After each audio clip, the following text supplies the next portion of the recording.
టీనేజ్లో చాలా సన్నగా ఉండేదాన్ని.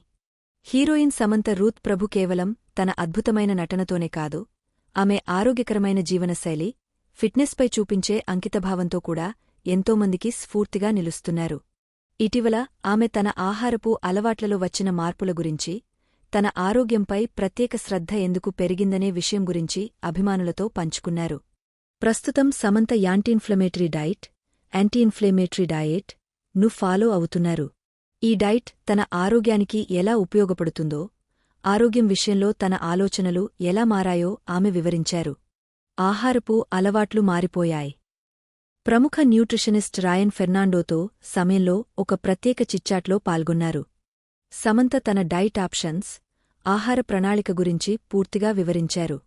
శరీరానికి అవసరమైన అన్ని పోషకాలతో కూడిన సమతుల్య ఆహారాన్నే తీసుకుంటున్నానని తెలిపారు. ప్రోటీన్లు, ఫైబర్, ఆరోగ్యకరమైన కొవ్వులు, విటమిన్లు ఇవన్నీ సరైన మోతాదులో ఉండేలా తన డైట్ను ప్లాన్ చేసుకుంటున్నట్లు సమంత చెప్పారు. నీటిని ఎక్కువగా తాగడం, తక్కువ మోతాదులో నాణ్యమైన ఆహారం తీసుకోవడం, క్రమం తప్పకుండా తినడం వంటి మంచి అలవాట్లను తన జీవనశైలిలో భాగం చేసుకున్నానన్నారు. ఈ ఆరోగ్యకరమైన ఆహార నియమాలు తాను ఎదుర్కొన్న కొన్ని ఆరోగ్య సమస్యల నుంచి బయటపడటానికి ఎంతో సహాయపడ్డాయని కూడా సమంత వెల్లడించారు. టీనేజ్లో చాలా సన్నగా ఉండేదాన్ని. సమంత మాట్లాడుతూ, నేను టీనేజ్లో ఉన్నప్పుడు చాలా సన్నగా ఉండేదాన్ని. ఎంత తిన్నా బరువు పెరగలేదు. అప్పట్లో నాకు తెలియని విషయమేమిటంటే, ఆరోగ్యం అనేది కేవలం బరువు గురించే కాదు, శరీరంలో కలిగే వాపు, ఇన్ఫ్లామేషన్ గురించి కూడా అని చెప్పారు. యాంటీఇన్ఫ్లమేటరీ డైట్ అంటే సమంత ప్రస్తుతం అనుసరిస్తున్న ప్రధాన డైట్ యాంటీఇన్ఫ్లమేటరీ డైట్. దీని ముఖ్య ఉద్దేశమేమిటంటే, శరీరానికి హాని కలిగించే పదార్థాలను గుర్తించి, వాటిని ఆహారం నుంచి పూర్తిగా తొలగించడం. మనకు ఏవి సరిగా పడవో, శరీరానికి ఏవి పనికిరావో గుర్తించి, వాటిని మానేయడమే ఈ డైట్లో కీలకమైన అంశం అని సమంత వివరించారు. చీట్ డే లేదు. రోజూ ఒకే రొటీన్. చాలామంది వారంలో ఒక్కరోజు చీట్ డే గా పెట్టుకుంటారు. కానీ సమంతకు ఈ అలవాటు లేదు. నాకు చీట్ డే మీద నమ్మకం లేదు. నా భోజనాన్ని ప్రతిరోజూ ఒకేలా ఉంచుకుంటాను అని ఆమె తెలిపారు. రోజూ బ్రేక్ఫాస్ట్, లంచ్, డిన్నర్ను ఒకేలా ప్లాన్ చేసుకుంటానని, ముఖ్యంగా బ్రేక్ఫాస్ట్లో స్మూతీలు ఎక్కువగా తీసుకుంటానని చెప్పారు.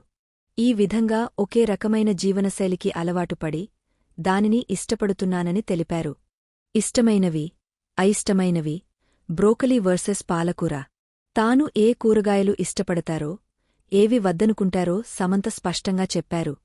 కాలీఫ్లవర్, బ్రస్సెల్స్ స్ప్రౌట్స్, బ్రోకలీ వంటివి నా ఆహారంలో భాగం. ఇవి పోషకాలతో నిండి ఉంటాయి. కాని పాలకూర, స్పినిచ్, కేల్, కాళే లాంటివి నాకు అంతగా నచ్చవు అని చెప్పారు. ఆరోగ్యకరమైన డైట్లలో ఇవి తరచుగా ఉన్నప్పటికీ, తాను వాటిని ఇష్టపడటం లేదని తెలిపారు. రోజువారీ ఆహారంలో కీలకమైనవి సెలరీ, బెర్రీస్, నెయ్యి.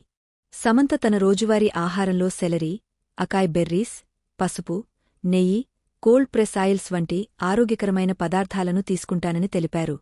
ఇవి శరీరానికి మేలు చేసే ఆరోగ్యకరమైన కొవ్వులతో నిండి ఉంటాయని, యాంటీఇన్ఫ్లమేటరీ డైట్లో ముఖ్యమైనవి అని చెప్పారు. తాను తినే ప్రతి పదార్థం శరీరానికి మేలు చేస్తుందా లేదా అని చూసుకుని ఎంచుకుంటానని తెలిపారు. చాలామంది సినీ తారలు వ్యక్తిగత షెఫ్లను నియమించుకుని ప్రత్యేకంగా వంట చేయించుకుంటారు. కానీ సమంత మాత్రం దీనికి భిన్నంగా వ్యవహరిస్తారు. నాకు వంట చేసే వ్యక్తిగా నా అసిస్టెంట్నే నమ్ముతాను. షూటింగ్లకు కూడా అతడు నాకు వంట చేసేందుకు వెంటే వస్తాడు.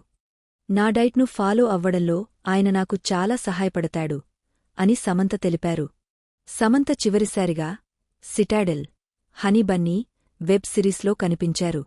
ఇది అమెరికన్ స్పై సిరీస్, సిటాడెల్కు భారతీయ వెర్షంగా రూపొందింది. ఈ షోను దర్శకులు రాజ్ డీకే రూపొందించారు. ఇందులో సమంతతో పాటు వరుణ్ ధవన్ ప్రధాన పాత్రలో నటించారు.